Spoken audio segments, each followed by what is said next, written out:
Shalom Lakam Yasha Allah, giving up the Hawa Bashem Hamashiach Yahushai.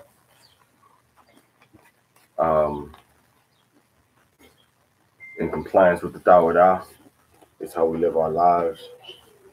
I'm coming to you today from Mexico to give edification about the Torah in regards to certain things that we read about. We read about marriage. When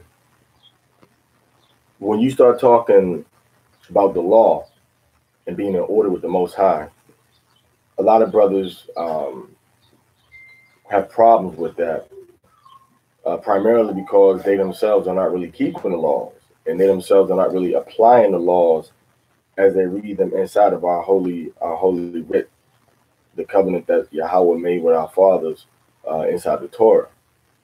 You know, so we at Bayat Parazah and Banya Yasha Allah, as well as the elders that we are part of, the government of Yasha Allah, Mashallah Yasha Allah, take the Torah very seriously, and we apply the Torah as we read it and as we understand it.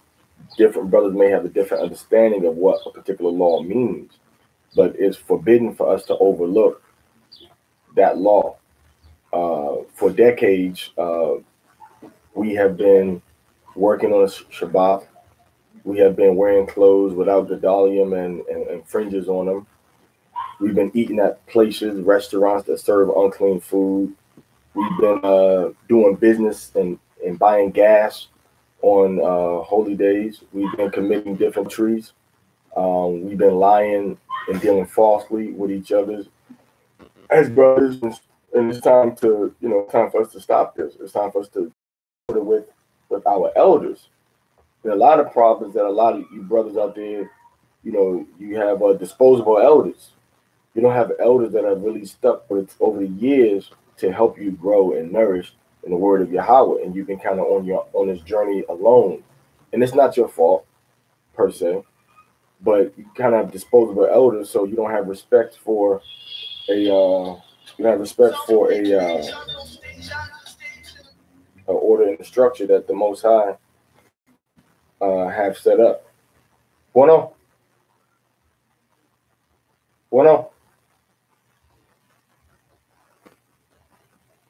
So you don't have respect for order and structure that the Most High Power Yahweh have set up in His Bible. Whether it's a problem with His, if you don't respect the laws of the Most High,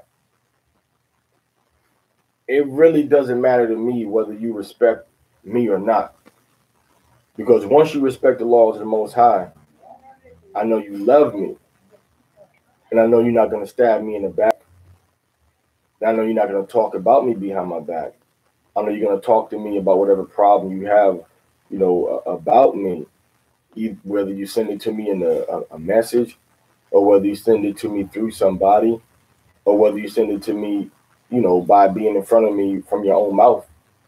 You see? So once you respect and love the laws of the Most High, then it's easy for us to deal together as brothers because we're coming off of the same platform. But if you have a brother and sister out there, people out there that don't, respect the laws and the commandments of the Most High, then any respect that they claim that they have for you is temporary. And it's not rooted and grounded and solid in the laws of the Most High. And it's going to melt like ice on a hot day when the emotions get all riled up. All right. So once again, I want to make this clear. Okay. I've been with and working with and studying under and teaching and learning with the same elder since 1994. So I want to make that abundantly clear. All right. Before this man sitting beside me right here, which is bone in my bone and flesh of my flesh and the seed of my loins, before he was even born, you understand, with my elder that I still have a relationship with, that he has in structure, and you brothers orders but want to give orders, you brothers that want to complain about things, but You don't want to sit still under a man. You're not doing what the Bible says to do, man. Because the Bible is clear in 1 Peter chapter 5. It's clear in Hebrews chapter 13 what we're supposed to be doing in terms of order and being ruled over. And if you don't want to be ruled over, that's fine. But when King David gets set up and when we get into the wilderness, you're going to see how wrong you were.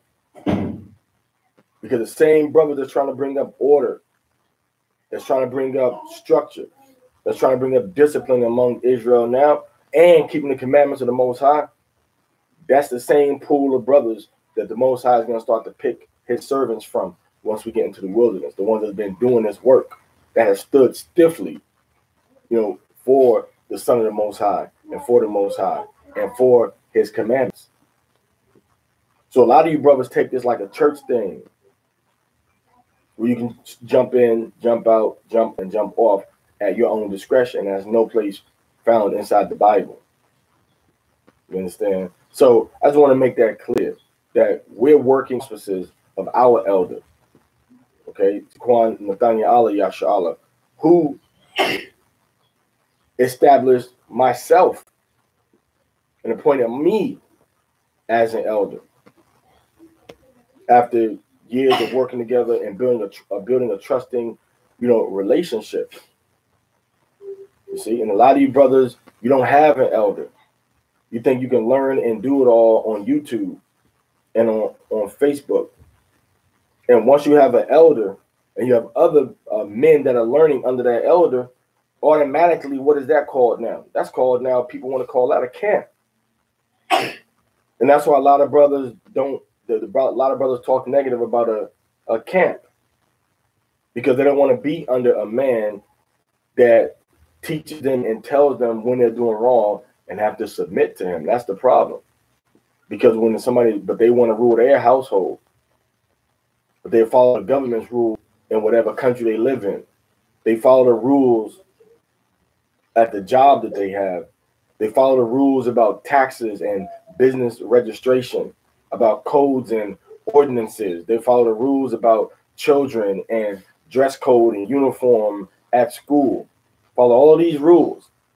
When the Most High said that he set up elders, judges, officers, they don't want to follow the rules of the Most High. They want to put the Most High's rules to the side and follow the commandments of men, which is their own heart and their own mind and their own lust.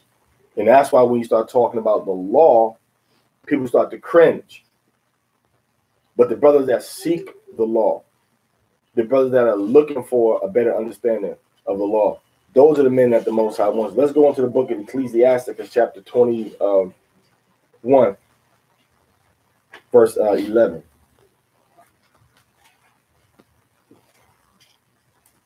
Okay, Ecclesiasticus 21:11. Ecclesiasticus 21:11. He that keepeth the law of Yahweh. Keep means to guard and protect and to preserve. He that keepeth the law of Yahweh. That means somebody that's walking in the Torah. And the problem that happens is that a lot of brothers not walking in the Torah. A lot of brothers aren't living by the Torah day and night. They're not talking about the Torah. When you read, hold that real quick and go to Deuteronomy chapter 6 verse 4. Go to Deuteronomy chapter 6 verse 4. Deuteronomy chapter 6 verse 4. Hear, O Israel, Yahweh our power, Yahweh is one. See, we know about this one. Everybody knows this is the Shema. But keep reading. Yahweh is one. But let's bring out the point that we want to address in this topic about the law. Go ahead. And thou shalt love Yahweh Elohayka with all thine heart, with all thine soul, and with all thy might. There's a lot of excuse-alites out there.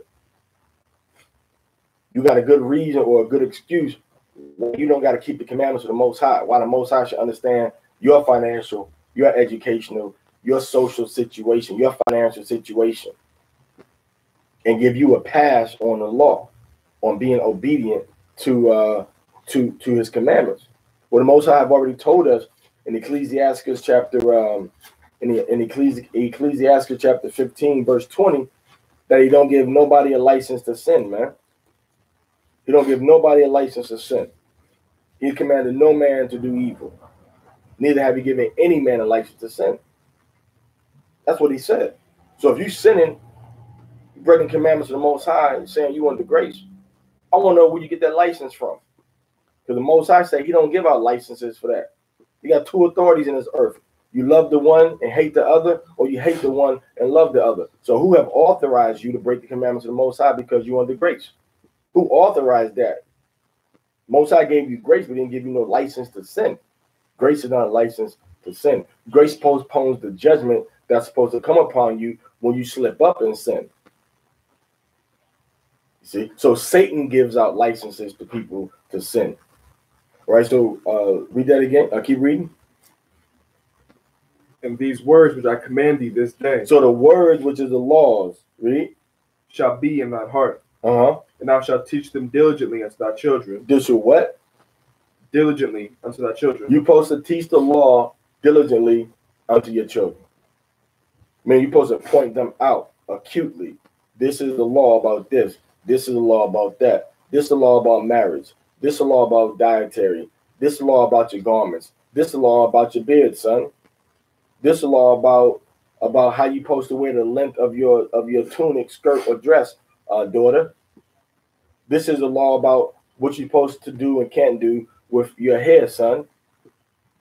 This is the law about what you're supposed to do when you start your menstrual flow, daughter.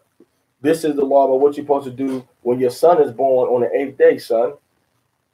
This is the law about how you're supposed to love your brother and not hold a grudge against him. Love your neighbor and not hold a grudge against them. You see that? So you're supposed to do this to your children diligently and point these laws out to your children. All right? So, and that's what has to be done. But because a lot of brothers are holding grudges against people and judging against brothers in their own hearts, you see? That's why they can't get the understanding of the law, because you got sin is in your spirit, man. Sin ain't how you talk to somebody. Sin is what you live and what you do according to the laws of the Most High.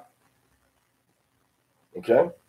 And a lot of you brothers out there, you got a personal problem with somebody, and you let that personal problem affect how you treat and how you think about that brother according to the laws of the Most High.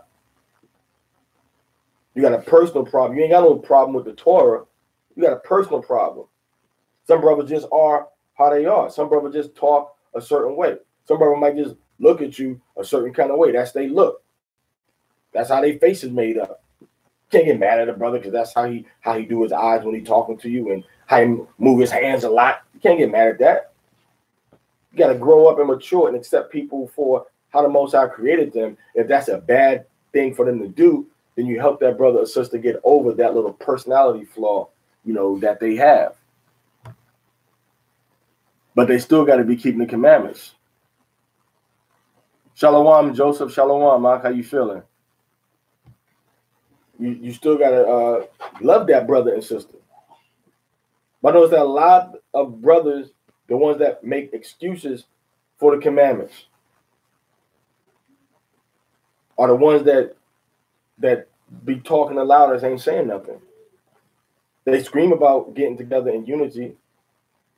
They scream about this and that, or they scream about staying separate, right? You know, the camps and all of this and that and the other. All right? It's cool. If a brother don't want to be a part of an organized effort to bring the commandments of the Most High, you know, the people of the Most High together, maybe y'all should be, you shouldn't be going, you should be doing something on your own. That's fine. Most High told us to convocate, you know, on the Sabbath.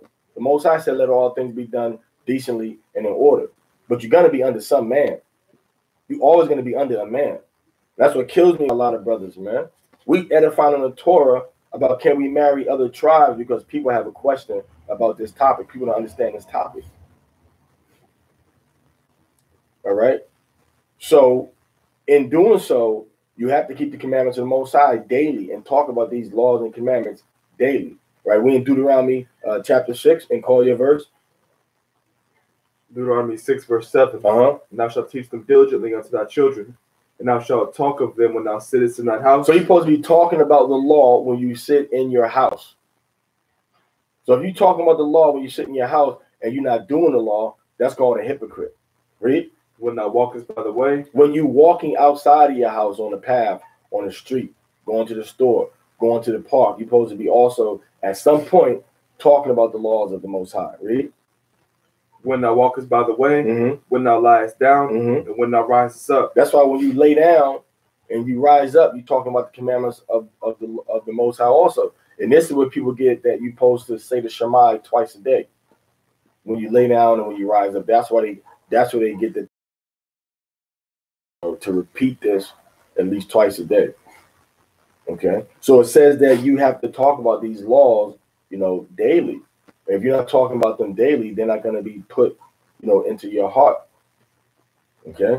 Now let's go back to Ecclesiasticus 21, and let's start from verse 11, please. He that keepeth the law of Yahweh. Keep the law of Yahweh. Teach your children the law of Yahweh.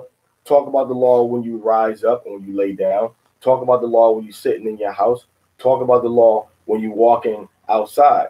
And you're keeping it, meaning you're doing the law also. I mean, you're being obedient to the covenant through the spirit of Yahweh Bashan. All right, go ahead. The law. Read. Getteth the understanding thereof. That's when you're going to start to get the understanding of the law. That I can do better. What am I doing that I'm not supposed to be doing? You're going to be seeking out how to be more obedient to the Most High. You're not going to be only spending your time, worried about importance also. But you're going to spend your time, worrying about the commandments of the Most High and other peripheral topics. But a lot of brothers don't even read the law to see what they can do to improve their obedience to the Most High, Yahweh. But if you keep the law, then you can get the understanding of the law. You have any more on that? He that keepeth the law of Yahweh getteth the understanding thereof. When you keep the law, you get the understanding of the law. Go ahead. And the perfection of the fear of Yahweh is wisdom. The perfection of the fear of Yahweh is wisdom. Perfection means the completion.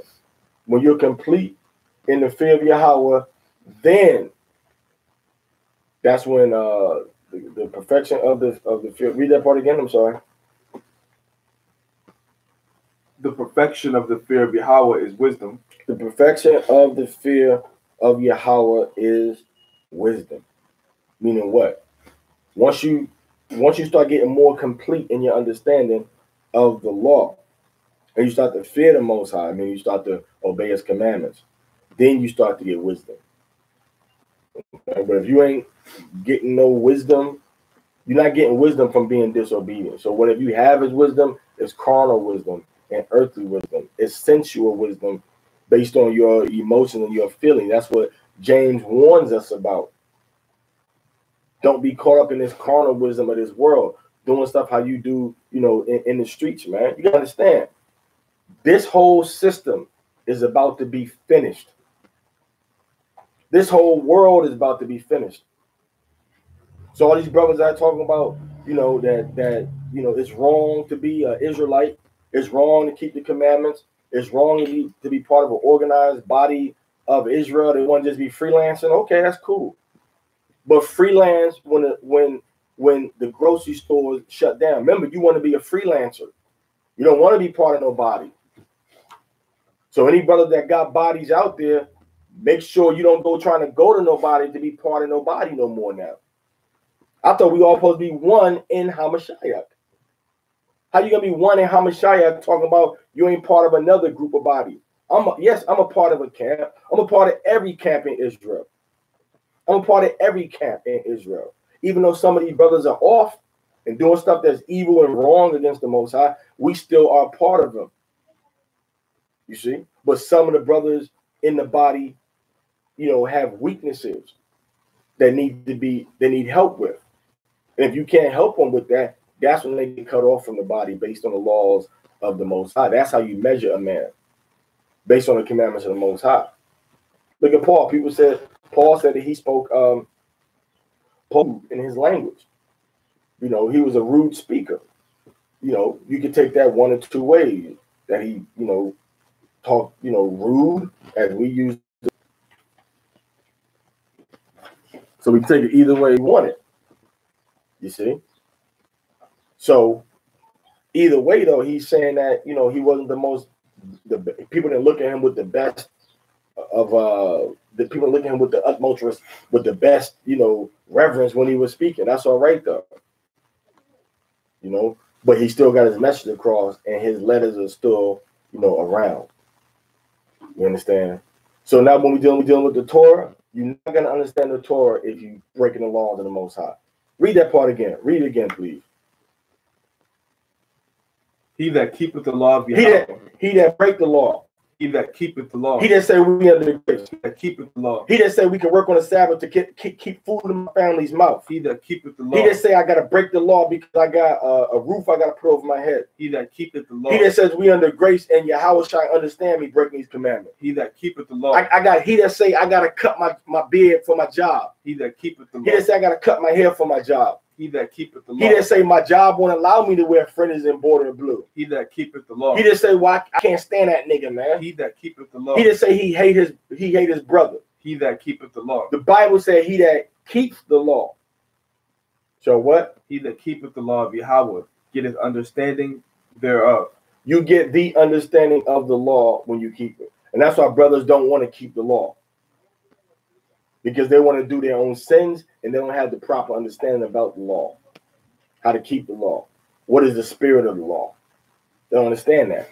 You see? But when you keep the law, when you totally submit yourself to Yahweh Shai and accept the atonement of his blood for our sins, and we let the Holy Spirit guide us into obedience to the laws, commandments, and statutes, then we get to understand the law. As we begin to understand the law, what do we do then? We walk in the law. All right, go ahead to Psalms chapter 1 and bring up the verse. Psalms chapter 1, verse 1. Blessed is the man that walketh not in the counsel of the ungodly. And a lot of you brothers out here is ungodly, man. That's why you don't understand the laws of the Most High. And that's why you complain. Because you yourself ungodly. You yourself got an attitude problem. You're going to see how far your attitude problem gets you when this system shut down. When your money ain't worth nothing, when you can't make your car note, when you can't make your house note, when you can't go and buy food at the grocery store, when you can't go and buy no gas. We're gonna see what you're gonna do then. Because if you come, I'm gonna tell you one thing now. If you brothers out there, you breaking the commandments now, when it's easy, you're gonna break the commandments when it get even worse than it is now. Because you have no fortitude in the spirit of Yahweh Bashem Yahweh Shai, man. You can't take a little bit of pressure now without breaking the commandments. How in the hell you think you're going to take the pressure when the dollar collapses? When the social system collapses? When the school system collapses? When the supply chain of material resources in America at the stores and the grocery markets, when all of that collapsed, how are you going to stand strong in Yahweh then? So a lot of you brothers, Yahweh Shai said that tree that don't bring forth no fruit is going to be cut out and thrown into the fire. And a lot of you brothers, you know, I praise Yahweh Bashem HaMashiach Yahweh Shai, that a lot of you brothers are cutting yourself out right now because you know you don't mean nobody no good, man. You know you don't mean to keep this law. You want to socialize and have a Bible study. Well, how about having a Bible life? How about doing that? How about having a Bible life instead of a Bible study? How about your life being the video that you watch every day to see if it lines up with Genesis to Revelation? How about that?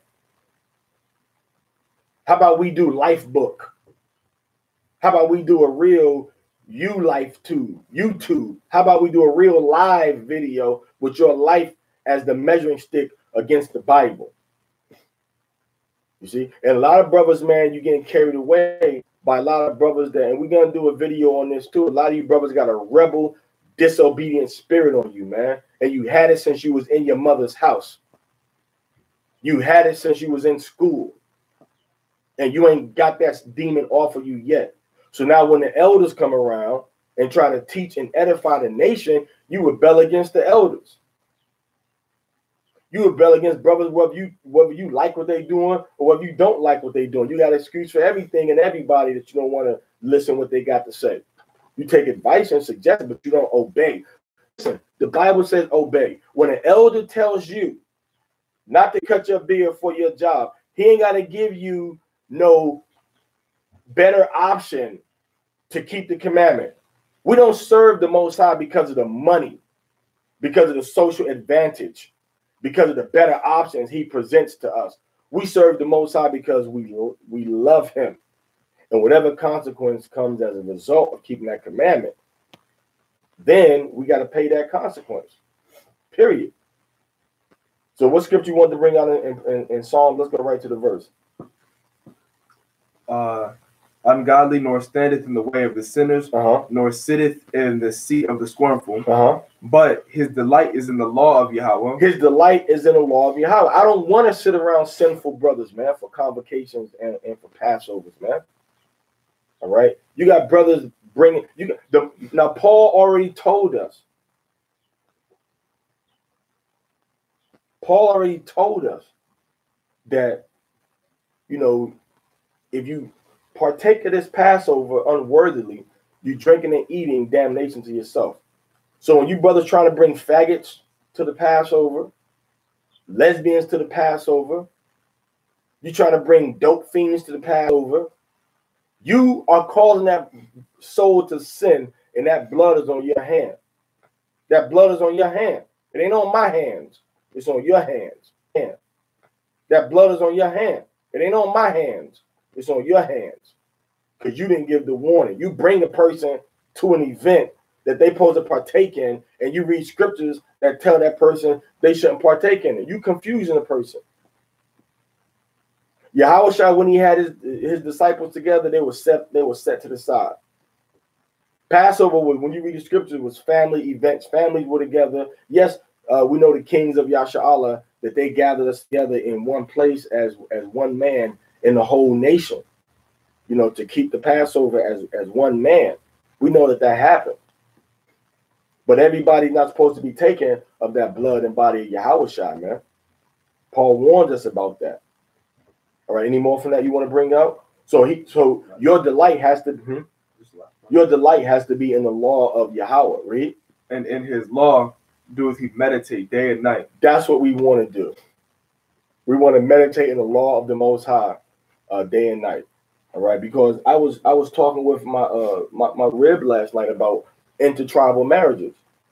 And then the brother Jeremiah, please say the Yah, from House of Redeemed Servant, he sent me a text about that very same topic, discussing that same topic with me. It must be the spirit of the Most High that want to bring that topic out, because, you know, I was talking to about the topic last night, and I said, well, you know what, we need to make a video about that topic. And then here come the brother calling me, you know, sending me a message about that very same topic, initiating a conversation about that very same topic, you know, bringing out some points about it, you know what I'm saying, hitting it from different angles and aspects and going into the book of Tobit and Number. And we're going to go there also, because those are the places that we wanted to go to last night. But the brother just said, you know, hey, let's talk about this topic. I said, you know what, I was going to make a video about that topic today. And here we are making a video about that topic today. All right, so it says what again? Oh, you left there. Okay. It says that in his law does he meditate day and night. You see? So you have to look at this thing, you know, throughout the day. You think about the laws and commandments about the Most High. And when you're looking upon your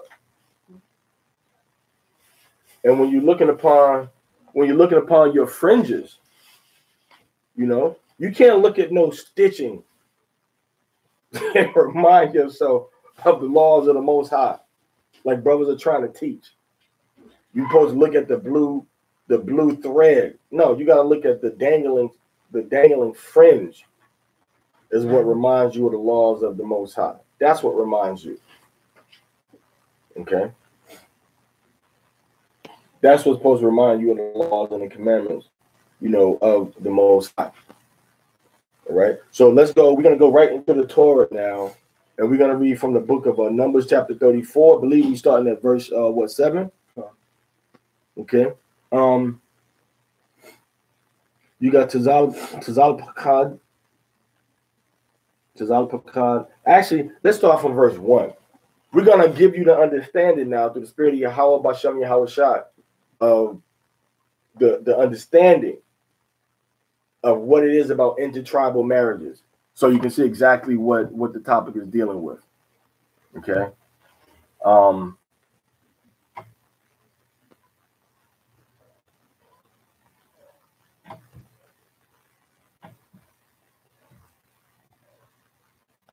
right, so the intertribal marriages. Okay. All right, so when we're gonna start from, let's start from verse 1. Now we was doing this broadcast, and if you didn't get the beginning of this broadcast, you're gonna have to get it from YouTube, because that's where we got it on YouTube. But I don't know if the whole thing should be available once we stop the broadcast, though. The whole thing should be available once we stop it. Okay. So once again, we in the book of Numbers, chapter 34, and we're dealing with intertribal marriages. Can we marry the women of different tribes? Can women of different tribes marry a man that's not of their father's tribe? Okay, so let's go into the book of Numbers. Once again, chapter 34. Actually, let's go ahead and do a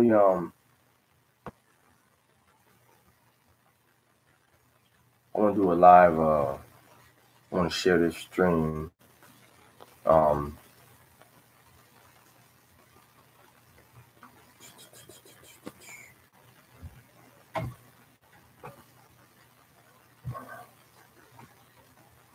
But I can't even see it right there. All right, so we're in the book of Leviticus. We're in the book of Numbers, Salaklia. Chapter 34, verse 1. I'm sorry, Numbers chapter 36, verse 1. Go ahead. And the chief fathers of the families of the children of Gilead, the son of Machir, the son of Manasseh. So this is a Cuban family, so you can understand. Because the Cubans today are from the tribe of Manasseh, the tribe of Manasseh. So we're talking about the tribe of Manasseh in the book of Numbers chapter 36, dealing with, can a man marry the tribe of another? In other words, can a Mexican marry a Jamaican? Can a Haitian marry a Dominican? Hey, Shalom, Shalom, Aliyah Izar. Hallelujah, man. Good to see you on here. Right, you my inspiration for the day on the remotely. I got some good live inspiration, but you my good remote inspiration for the day, man. Went to visit the brother out in Tampa. Brother put a roof over my head, food in my belly, and nourished me with the scriptures. Took me around different places to teach, man. You know, introduced me to the brothers down in Tampa and even in the Orlando area. Right, the brother Bam right here, Aliyah Izar. All right, so yeah, brother, thanks for everything, man. Good to see you on here. All right, so we're dealing with the so-called Cubans. Can a Cuban marry can a Cuban marry a Black American, which is the tribe of Judah? Okay, can somebody from the tribe of Asher marry to the tribe of Naphtali? Is that lawful according to the Bible for these tribes to be marrying each other? Because you got a lot of brothers saying that they can, you got a lot of brothers saying that they can't. But let's see what the Most High said. But we're going to go into the circumstances, you know, about why this was done. Go ahead. And the chief fathers of the families of the children of Gilead, the son of Machir, the son of Manasseh, of the families of the sons of Joseph came near and spake before Mashah, and before the princes, the chief fathers of the children of Yasha'alah. And they said, so these brothers came, tribe of Manasseh, They came to the leaders of Yasha'Allah. Now that's showing you how we had a structure set up. They didn't just say we're going to deal with it ourselves. We're going to just do it ourselves. They went to the leaders. They went to the elders. So how in the world can somebody say they don't got to submit to an officer or a judge or an elder or a Nagayat within your city gates? We are not an independent nation. You don't just rule over yourself and you do your own thing. You know what that's called? Anarchy. What is you a skater or something? You a poser? Okay. Talking about, well, we could just do, we don't need nobody. Here's the Most High showing you the rulership of Yasha'Allah right here. Messing around with a suicidal tendencies group and everything. You see what I'm saying? So the Most High showing us that he's about order, structure, and government. So if you are a brother, call yourself an Israelite, and you against order, structure, and government, then you are to order with your creator. I read. And they said, Yahweh commanded Adaniah to give the land. Your creator. I read. And they said, Yahweh commanded Adaniah to give the land for an inheritance by lot to the children of Yasha'Allah. So Yahweh commanded for the children of Israel to have a certain portion of land in their own tribal territory. Read.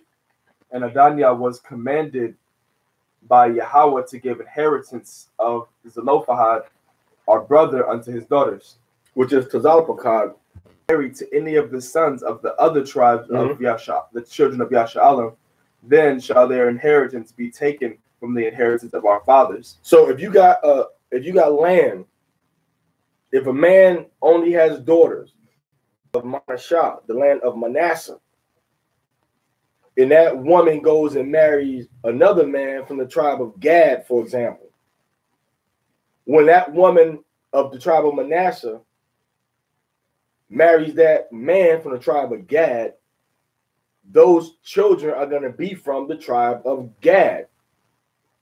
So the tribe of Gad, therefore, is going to inherit their grandfather's land in the tribe of Manasseh's territory. So the tribe of Gad, in essence, would be able to just take over that territory in Manasseh and start to call it their own territory over so many years. And that's showing us how this wouldn't be an issue if the tribe was determined by the father. I'm sorry, this wouldn't be an issue if the tribe was determined by the mother, like the white man teaches that falsely calls himself a Jew. If the woman determined the tribe, it doesn't matter what man she married, that land would stay within her tribe. But if a man marrying this woman causes the tribe to be removed from one tribe to another, that also lets you know that the man inherits the woman's property. That becomes his when he gets that land. And if you don't understand that, just read the book of Ruth. That's what the whole book of Ruth is about. It's about this Gentile, this Moabite woman living in the land of Moab with Israelites there that married an Israelite and went back and inherited land and married a man from the family for deceased husband. And that man inherited that land after he married the woman. That shows us that the man controls everything that the woman possesses, down to the dirt. You see? But if that woman marries another tribe, if the Manasseh woman, the daughters of Tazalpakad, in the book of Numbers chapter 36, if she marries into the tribe of Gad, then her children are Gadites, and Manasseh loses that territory to another tribe. All right, read. And if they be married to the sons of any of the other tribes of the children of Yasha'Allah, then shall their inheritance be taken from the inheritance of our fathers, and shall be put into the inheritance of the tribe, whereunto they are received. You see that? The tribe whereunto they are received. The woman became received and absorbed into her husband's tribe, not in name, but in political status, because she's now under a man from that tribe. So now her husband is from the tribe of Gad. So now she becomes under the elders of Gad. Because their husband is under the elders of his tribe. Something that the Most High is going to make a shift from.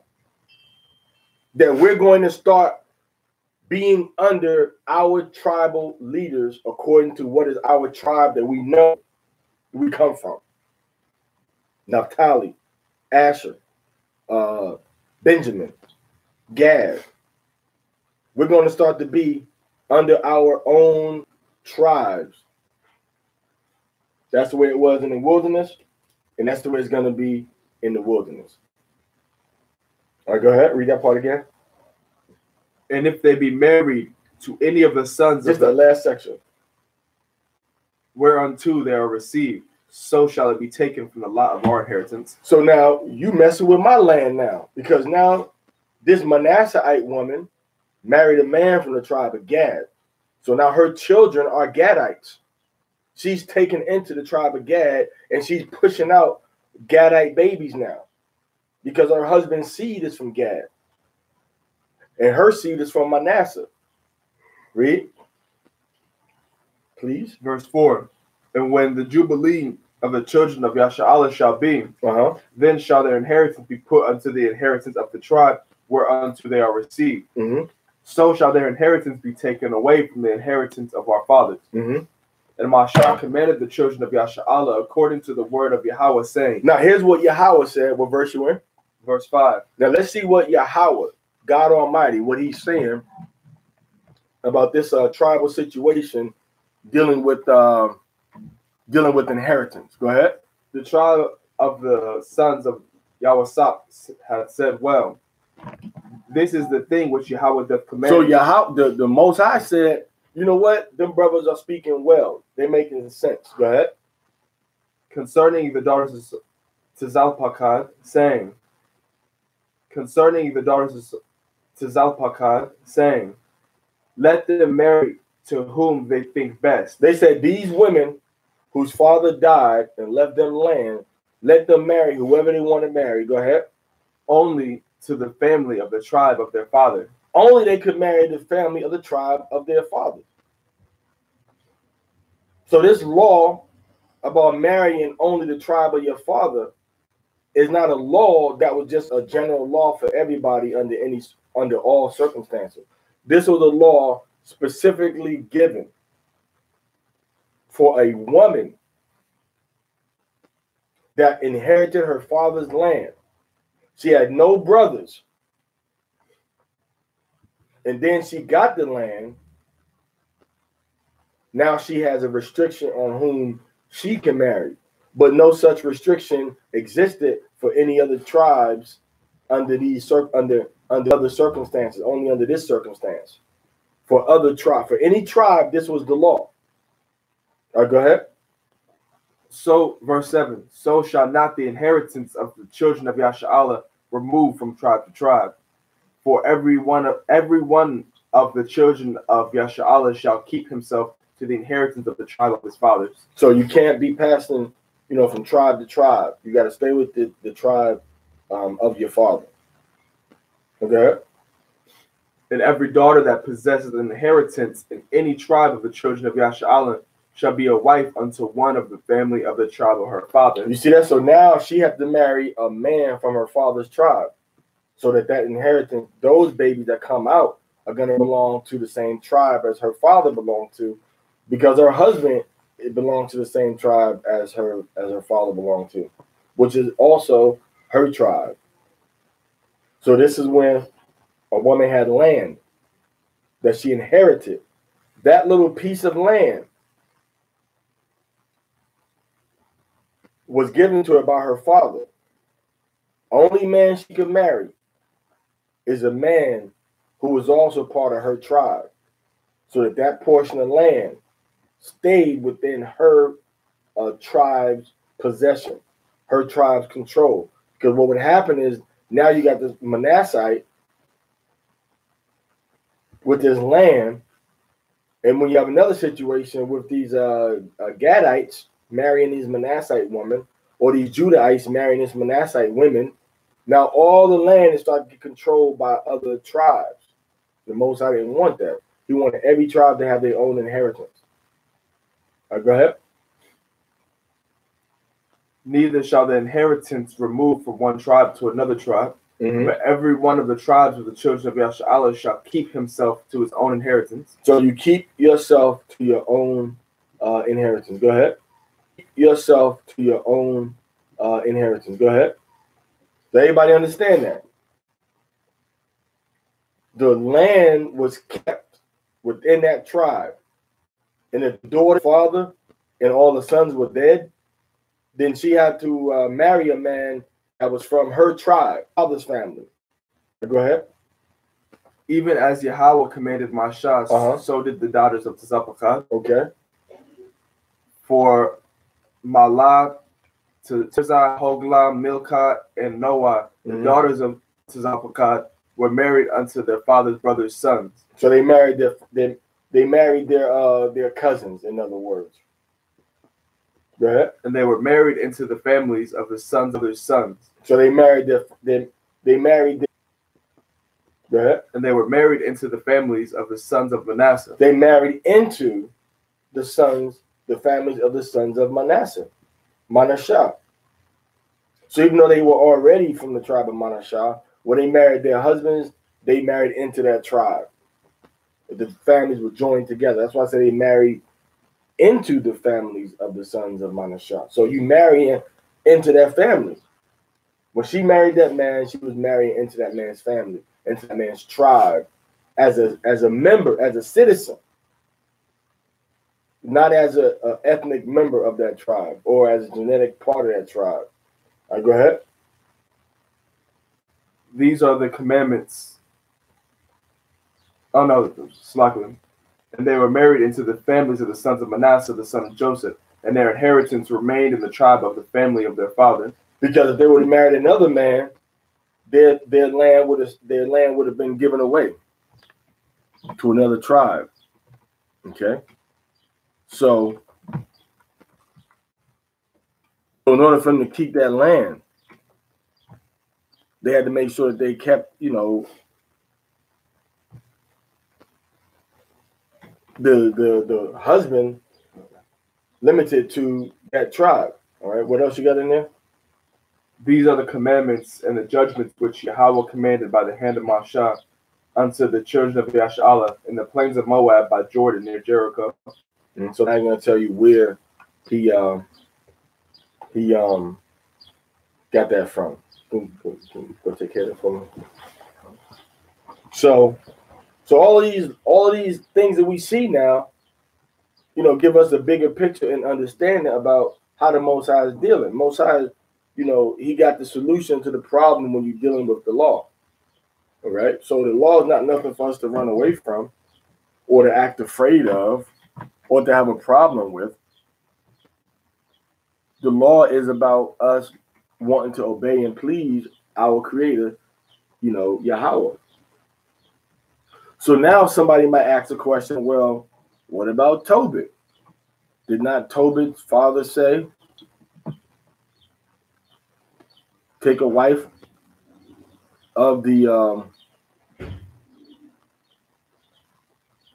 of your father's tribe? Now let me read this. This is the book of Tobit, chapter 4, verse 12. When Tobit is talking to his son, basically Tobit Jr. Beware of all whoredom, my son, and chief fathers, and take not a strange woman to wife, which is not of thy father's tribe. Get this. He's saying, don't take a strange woman which is not of your father's tribe. What does that mean? Well, strange, dealing with the woman of a different nation. So he's saying what makes her strange is that she's not of your father's tribe. For we are the children of the prophets, Noah, Abraham, Isaac, and Jacob. Remember, my son, that our father from the beginning even that they all married wives of their kindred, and were blessed in their children, and their seed shall inherit the land. All right. So now it kind of gives us an inside look at what exactly is meant by tribe. So we can look at tribe as being those people that came from that line of Noah, Abraham, Isaac, Jacob. Okay. They came from that family of people, or him specifically giving his son a mandate to only marry a woman from the tribe of Naphtali, because that's the tribe that this brother was from, in Tobit, from the tribe of Naphtali. Now, if he's telling his son only to marry a woman from the tribe of Naphtali, that's okay. That's all right for him to do, but it's not a restriction that was put upon the whole nation. And a lot of time people read in the book of Tobit, not understanding this is a family story about a man and his son's quest to get with the woman that his father have already told him to get with from that particular family. Okay. So now, the thing is that we have to know that this was not given as laws for Yasha'Allah to follow, because these things are not things that the Most High even, alluded to in the book of Numbers 26. He said, only marry within your own tribe when there's no men from that man that died off, and then the daughter, there's land left behind. You see? So the Torah is referring to the family of the forefathers, okay, that had land from an heiress, okay? But if he's just telling his son, I don't want you marrying women from a different tribe, I mean, that's fine too, but that's not the Torah law. But it's fine if he does that. We can't knock that, okay? So that pretty much kind of draws the big picture. You have anything you want to bring out about that? No. Let me chime in. Yeah.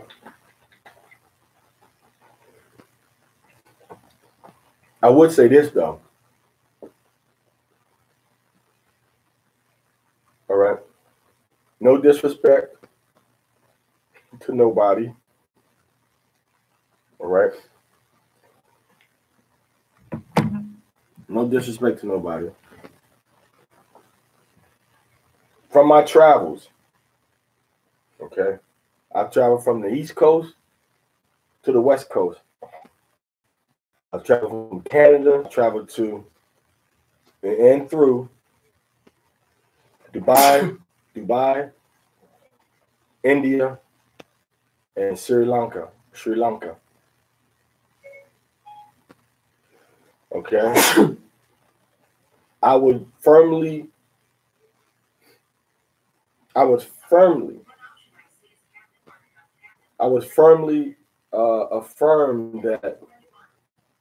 that the women and the social systems and the brothers and the families in the East, in the Eastern Hemisphere, are definitely more traditional, more more in order, and are definitely more structured according to their local traditions than the people are in the Western Hemisphere, because we don't have no real traditions for marriage and things like that. And then we trying to get a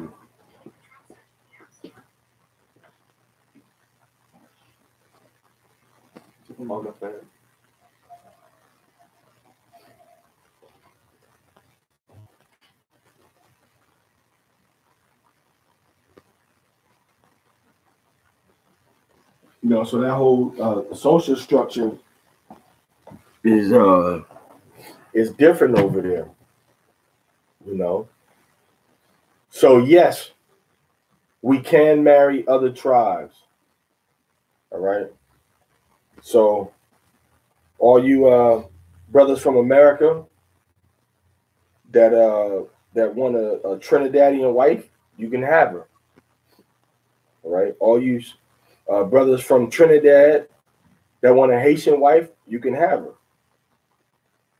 All you sisters from the tribe of Asher that want a brother from the tribe of Zebulon, you can have them. Okay, so there's the tribes. I would say this though, you know, got to be careful of any wife that you get that comes from a different culture that you come from. That comes from a different culture. Different culture meaning even from a different region of the world and even a different region of the daggone country you live in. Totally different. Okay? So I would say that. So yes, you can marry women of the other tribes, and there's no discrimination. My own personal travels, I've seen women and families in the East that were just generally speaking more organized, more structured, and more in line with what I see in the Bible. You don't see that a whole lot in the the West where we live at, in America or in Mexico or Belize or Guatemala. You don't see that as much. Everybody's very influenced by America, English, Spanish, and the cultures of Europe. All right. So just take that for what it's worth. Some examples of when brothers marry women of different tribes would be, let's look at King David himself. King David's, I believe his first wife, Michal, which was Saul's daughter, was from the tribe of Benjamin. And we tribe of Judah. But they were allowed to, Saul gave his daughter to David, which David was from the tribe of Judah, and Saul and his daughter were from the tribe of Benjamin.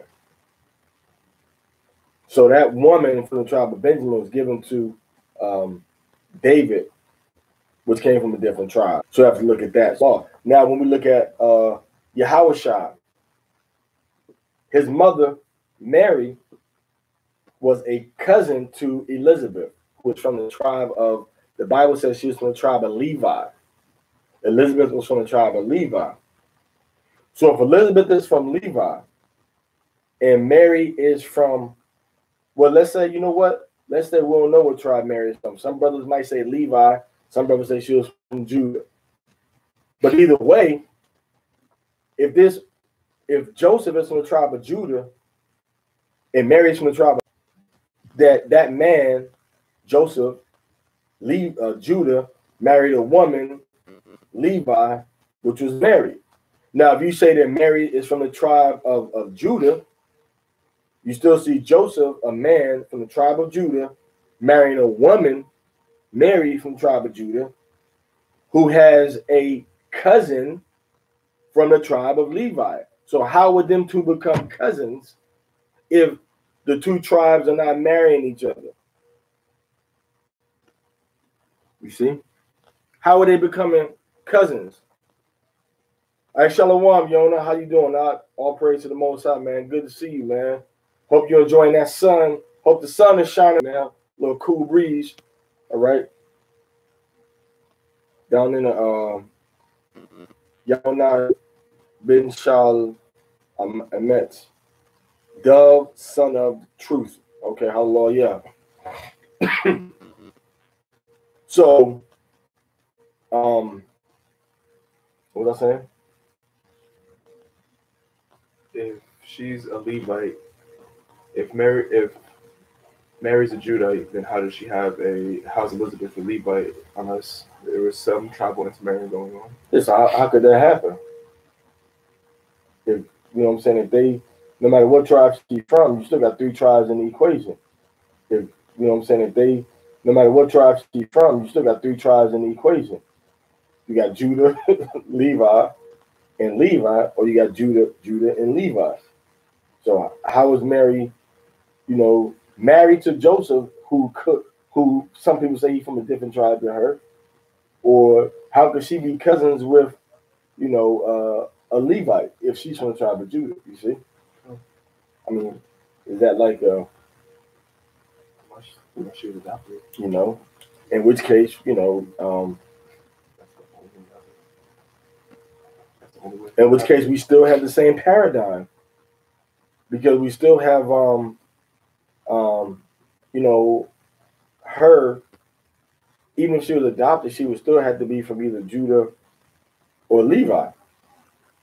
Okay, explain what you mean if she was adopted.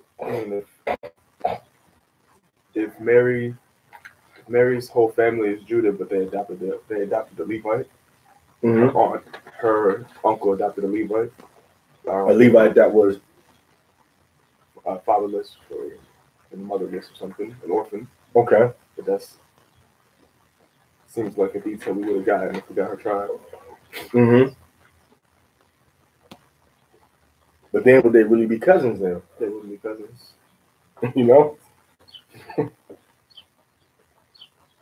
So, but that is another scenario that you have to put into the conversation, into the dialogue, just to see. Okay, let's explore this. Explore every option. It's possible that they could, because remember we had what history do we have of a woman that was actually adopted? You know what I'm saying? Or being raised by somebody other than her biological parents. Do we have any issues? Do we have any things like that? Closest we get is Masha, I think. We got Masha, and then we got Esther. She was raised by her uncle, Mordecai. Even though I think when you look at the language, I think Mordecai was actually, I think they were actually cousins. Okay, I believe they were. I believe they were actually. I believe they were actually cousins. I'm thinking Esther, and I'm going to Ezra. Okay, so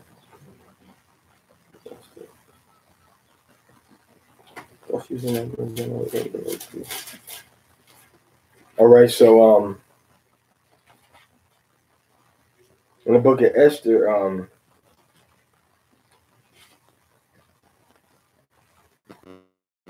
chapter 2, verse 6 says, verse 5. Now in Shushan, the palace, there was a certain 5-7. There was a certain Jew whose name was Mordecai, the son of Jair. He was from the political territory of Judea, and he was also from the tribe of Benjamin. You see? So he's associated off rip with 2 tribes. Tribe of Judah, because he got pushed into Judah's territory. That was the most history. But he was himself from the lineage of the tribe of Benjamin. Go ahead. Who had been carried away from Jerusalem with the captivity that had been carried away with Jeconiah, king of Judah, whom Nebuchadnezzar, the king of Babylon, had carried away. And he brought up Hadassah, that is Esther. That's Esther's real name is Hadassah. And Hadassah means myrtle, like a myrtle tree or myrtle leaf. Go ahead. That is Esther, his uncle's daughter. So Esther was the daughter of his uncle, which means they was actually like cousins. Okay. So he has an uncle. The uncle is the brother of my mother or my father. So my parents are related to this man. So it says the uncle's daughter. So that means that they were cousins of sorts. Okay. Hallelujah. TORAH, Yona. All right, so that's what we're looking at right now. So once again, just a little bit of short Torah edification. We're gonna sign off now. We've been going for about an hour. We're gonna sign off now. Shalom Lakah. You got to put your name on here, man, because I don't want to call you anytime, nigga. You got to put the name on it, all right? Shalom anytime, nigga. I don't, that don't sound too cordial. All right, so, but yeah, Lord, yeah, through the Spirit of the Most High, man, we will continue to, to teach the word of the Most High. Lord, yeah. So, once again, anybody got any questions or any comments about anything?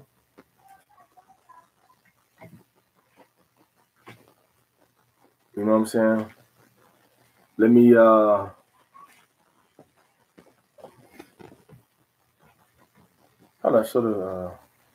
anybody got any questions about this?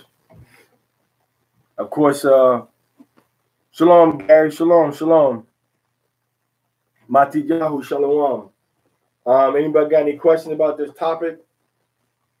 If not, we can end the broadcast, in the class, dealing with marriage and dealing with can you marry the tribe of can you marry into the tribe of another woman, or can you marry into another tribe? Shalom Mati Yahu, Zaquan Mati Yahu, Elder Mati Yahu, Banya Yasha Allah Elder. All right, hallelujah. Good to see you on here too. All praise to the Most High.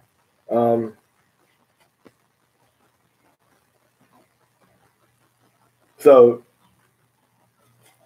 anybody got any other issues that they want to share with us?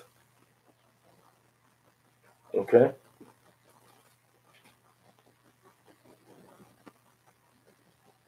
Hallelujah.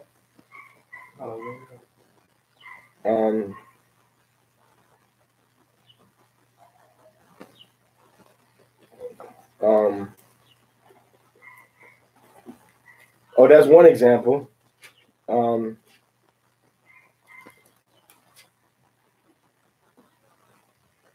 Zaria asked, do you think the marrying the same tribe bring out the spirit of the patriarchs more?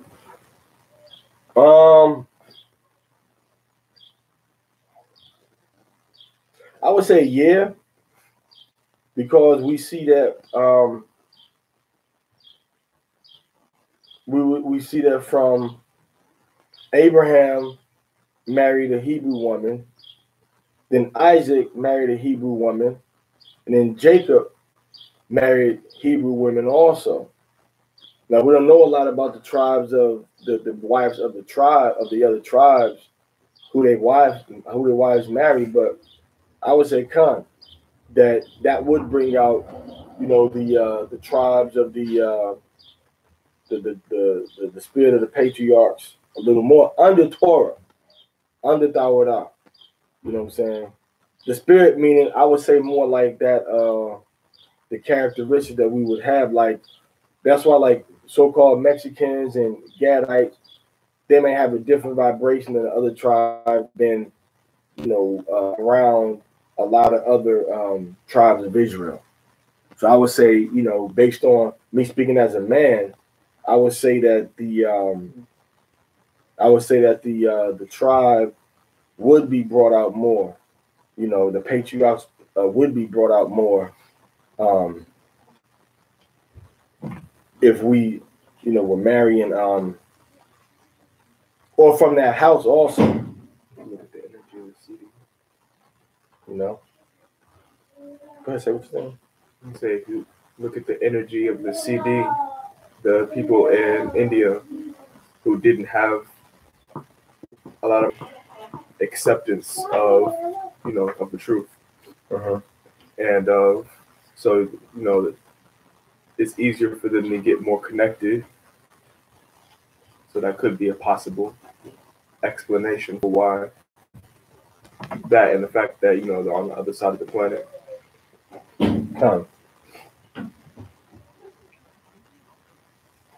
Okay, let's go into Psalms 106.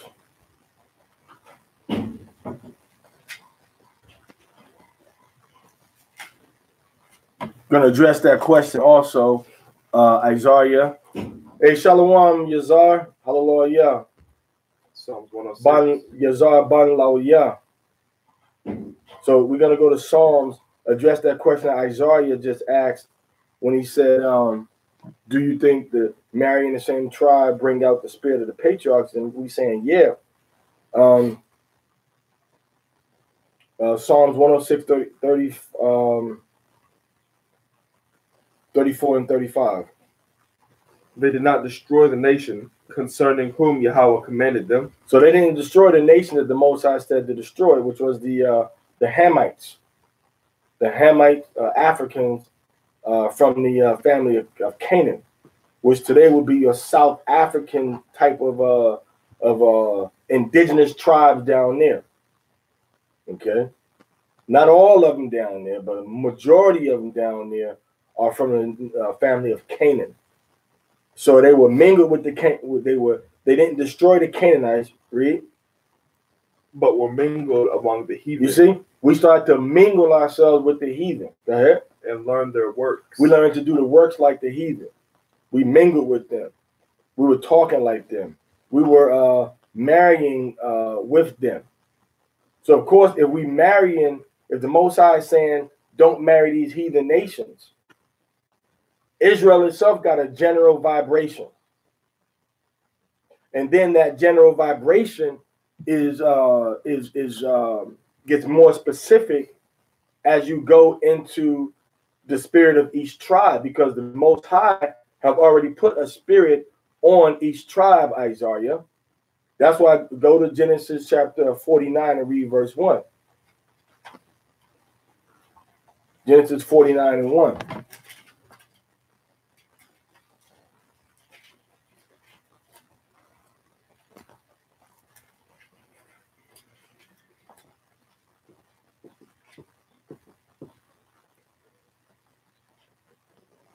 Can I read that?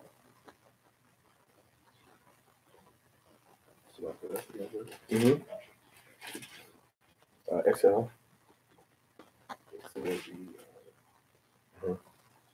Verse what? Verse 1. And Yaakov called unto his sons. So this is our father Jacob. He calling his son. Go ahead.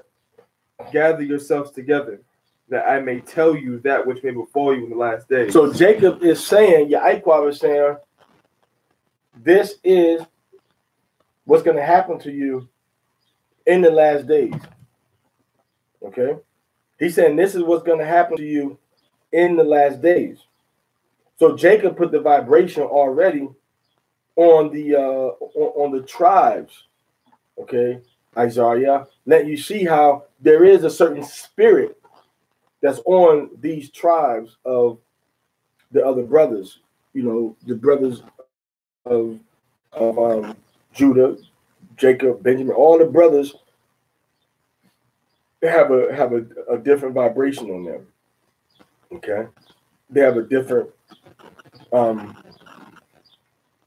energy on them, and that energy and vibration was put on them, okay, by our forefather, our ancestor, Jacob. We didn't do it ourselves. Okay, Jacob did it. Okay, Jacob said, we're going to put this vibration for the Most High to show the different tribes. Okay. Let's go on to, so now Wallace said it's to show is the head. Let's go into Judah and go into 1 Chronicles chapter 5. Okay, we're going to start from verse 1, dealing with Judah being the head.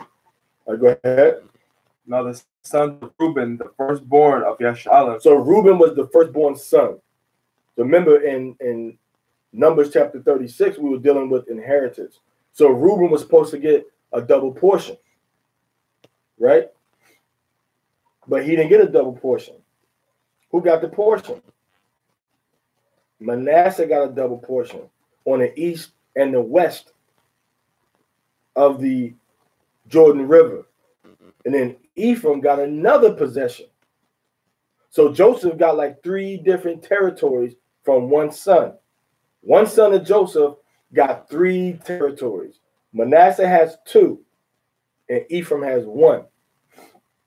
So it said Reuben is the firstborn. Go ahead. For he was the firstborn. Uh-huh. But for as much as he defiled his father's bed. So Reuben has sex with his father's concubine. Go ahead. His birthright was given unto the sons of Yahweh. You see that? The Most High shows us that the birthright was given to the sons of Yahweh. And when you go into the history, it's all broke down in Genesis chapter Genesis chapter that he did that in Genesis 48 by Bereshit, or by the Asher 48. All right, so now the Most High have said that. All right, so Judah basically can marry any tribe. Benjamin can marry any tribe. Okay, but Benjamin's story is a little different, because when you go to Judges chapter 20 and 21, Benjamite. Now, if you ever heard Jamaican music, pure slackness they deal with. Slackness, man. A lot of slackness, a lot of sex, a lot of bumpers going on, a lot of boom boom. All right, in their music and their lyrics. And that spirit is still on the train. They were trying to basically running a train on his. They run a train on his wife, man, having sex with this. And then the Israelites came and said, "Deliver up the wicked men that did this thing." And Benjamin said, "No." And Benjamin went to war with the whole nation. When you read Judges chapter 20 and 21, it gives you the final. The Judges chapter 20 gives you the final part of the story, the history. So they said, "Well, we're not going to deliver up the men." So the whole nation went to war against Benjamin. So then we all made a vow saying we're not going to give any of our daughters to the Benjamites to be their wife. So then Israel repented of that and said, "Yo, I shouldn't have done that." So then they told the other Benjamites to say, "Look, they have this festival up at Shiloh every year, going up toward Bethel. They got a festival every year, a big feast celebration. It's going to be a lot of single women. Y'all go up there and snatch y'all up a woman from the different tribes of Israel." Okay? And that's how Benjamin started to get repopulated. The brothers that were there that didn't enter into that vow, that was able to daughters to the Benjamites. The ones that they couldn't give their daughters unto the Benjamites anymore. Here couldn't marry the Benjamites. You see, we can deal with the different tribes, and that's explaining about how Benjamin deal with lone slackness and dealing with even up to today.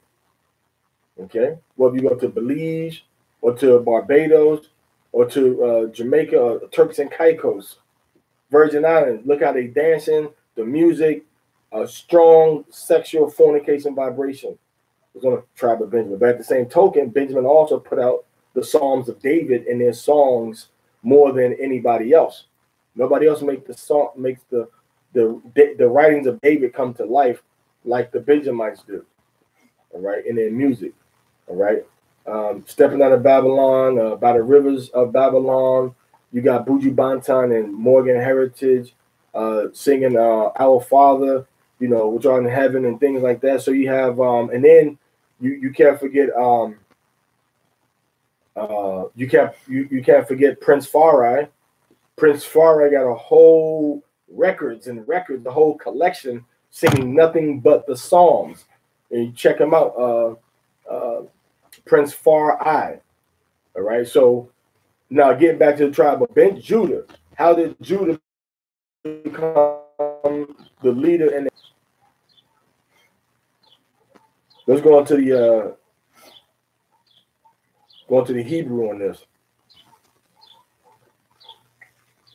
But it said Judah prevailed above his brethren.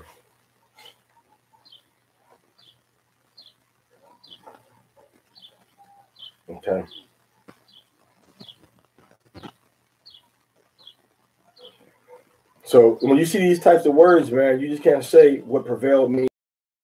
It means you got to, in the Kana, the tribe of Benjamin was white. Y'all brothers was on too much slackness, man. Y'all try to. So let's say Judah prevailed above his brother, had strength, you know, had that that actual word here is gabar in the Hebrew. All right. So the word gabar, the word that means strength or mighty. It also goes into warrior. When it say a woman shall not wear that which pertains to a man, the word there is gabar, meaning she shall not wear that which pertains to a mighty man, which means she's not supposed to be wearing a warrior's garment. And let me show you real quick what we're talking about. When we look in in the history, the man wore his garment about right to here, about right to his knees when he was going to war. That's showing it. When he's going to war. When he wasn't at war times, he was just with a long tunic, okay, down to his calves, or or down to his down to his ankles. Okay. Okay, so so let's go back where we was at.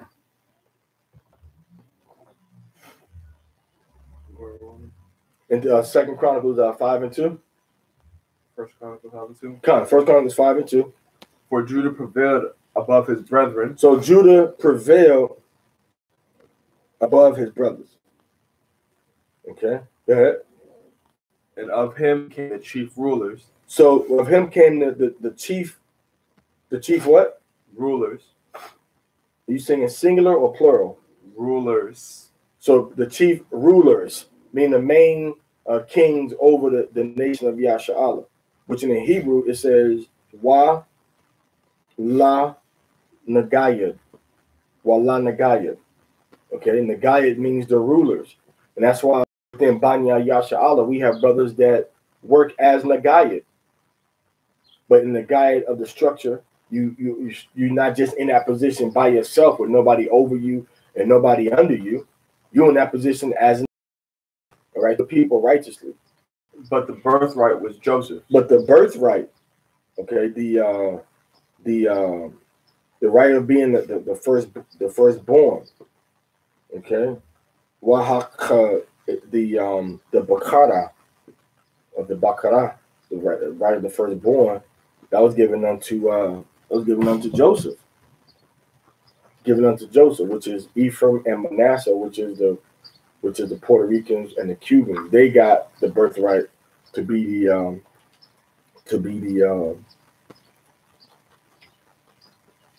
as the treated as the firstborn. Going to Genesis chapter 48 real quick.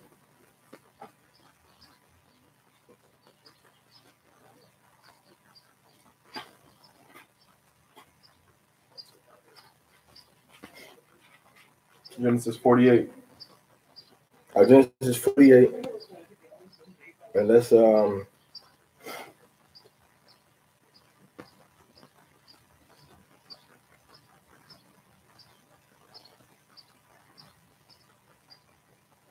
in verse 16, please.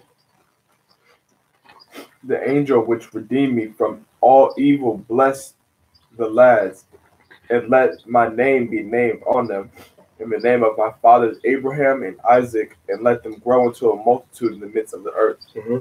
And when Yahweh saw that his father laid his right hand upon Ephraim, which was the baby, go ahead, it displeased him, and he held up his father's hand to remove from Ephraim's head unto Manasseh's head. He said, "No, you putting a hand on the baby, man. Ephraim isn't the firstborn. Manasseh is the firstborn. Go ahead." And Yahweh said unto his father, "Not so, my father, for this is the firstborn. Put thy right hand upon his head." So he said, "No, put the right hand on the head of Manasseh. Don't put it on Ephraim's head." Read. And his father refused. Jacob was like, "No, I'm not going to bless Manasseh as the first blessing. I'm going to give the blessing to Ephraim, even though he's the baby boy." Go ahead. And said, "I know it, my son. Mm-hmm. I know it.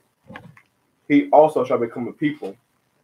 So he said, yeah, both of them are going to do their part, to become a great nation or a great people before the Most High. Go ahead. He shall be great, but truly his younger brother shall be greater than him. Which is Ephraim. It's going to be greater. Now, are not the Puerto Ricans have more notoriety than a lot of the Cubans? Okay, the you're talking about, especially with the music.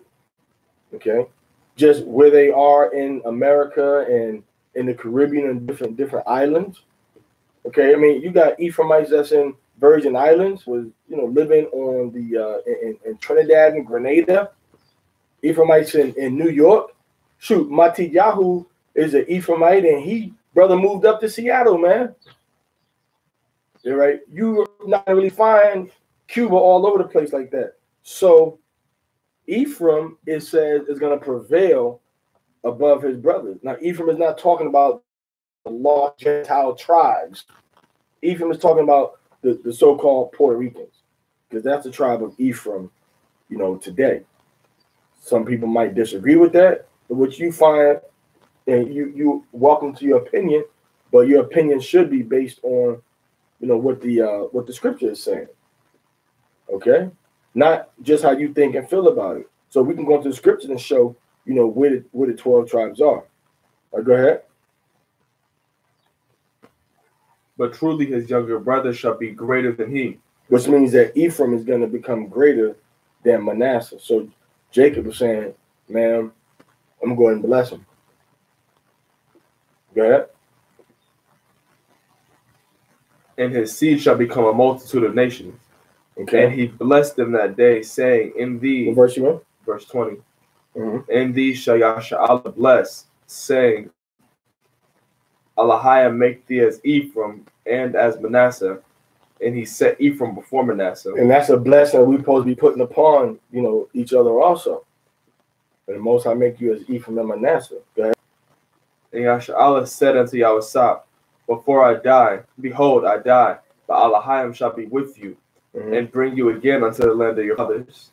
Moreover, I have one portion.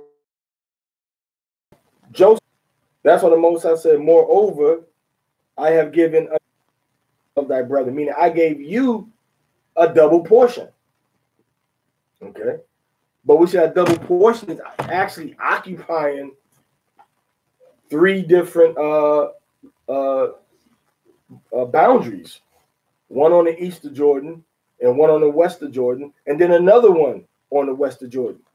Because the Most High put the spirit on your Iqab to say, okay, the Puerto Ricans and the Cubans, they're going to be like unto me as one of the tribes of Israel. Okay? We're going to go into the scripture and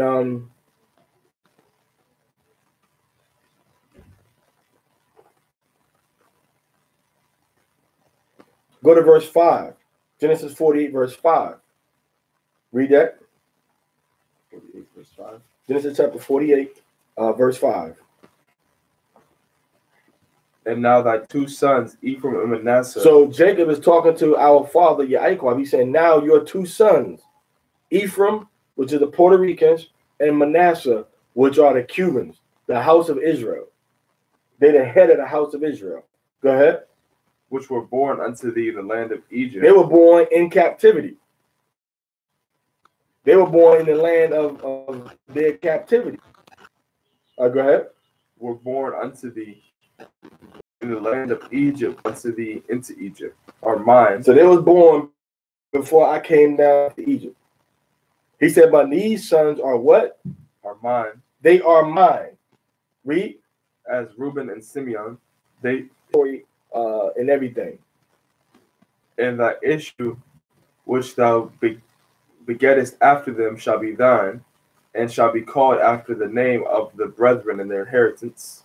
Okay. So now, meaning that Ephraim and Manasseh are both going to get separate inheritances under their each in their own name.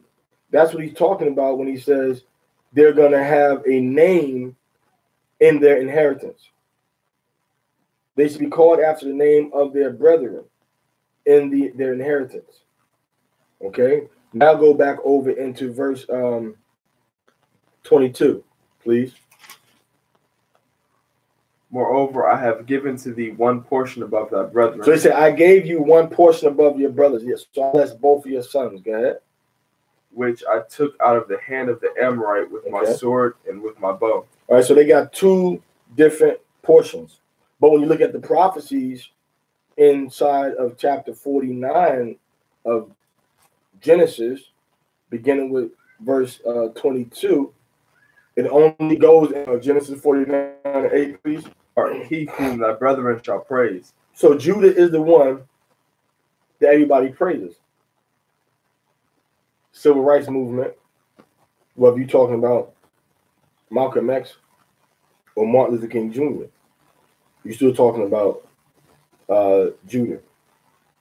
Okay? If you're talking about struggling for freedom, you know, up until the 20th century, you're talking about Judah. Without no weapons, mind you. He didn't do it with weapons. See, other tribes that fought, they fought with weapons, a lot of them. All right? And they were surrounded by their enemies. They were surrounded by their enemies, and they got a little bit of freedom without you picking up no weapons to fight against them. We have a few rebellions and slave uprisings, but not no constant onslaught. All right. So Judah, thou whom thy brethren shall praise. So they praised Judah for his rebellion against America and slavery. They praised him in his music. Why? Because all forms of music come out of Judah. During slavery, you understand? During slavery, they had what was called call and response. Okay, funk and pop, even country music, bluegrass music was started by Israelites. Coming after that to try to take that and make it look like white people rock and roll when Elvis wasn't doing that. It was a Sister Sharp that was playing a guitar like that and everything before Elvis was even on the scene. You see, so everybody praises Judah. The highest form of flattery is imitation. Everybody imitates Judah, how he wears his clothes, you know, how he talks, you know, how he makes his music, especially. They imitate Judah's music a lot. You see? So these are the things where the brothers of Judah praise him. Benjamin, okay, the tribe of Issachar in Mexico. Once again, let's look at how everybody does their music. Just the music alone shows you how the people are giving Judah praise. Go ahead. The hand shall be in the neck of thine enemies. Hand and neck of the enemies, meaning that you are very close, you know, to your, like if you remember the movie Color Purple. Remember that was Whoopi Goldberg, right, with the razor blade to his throat, right? She had the razor blades to his throat, trying to cut his throat.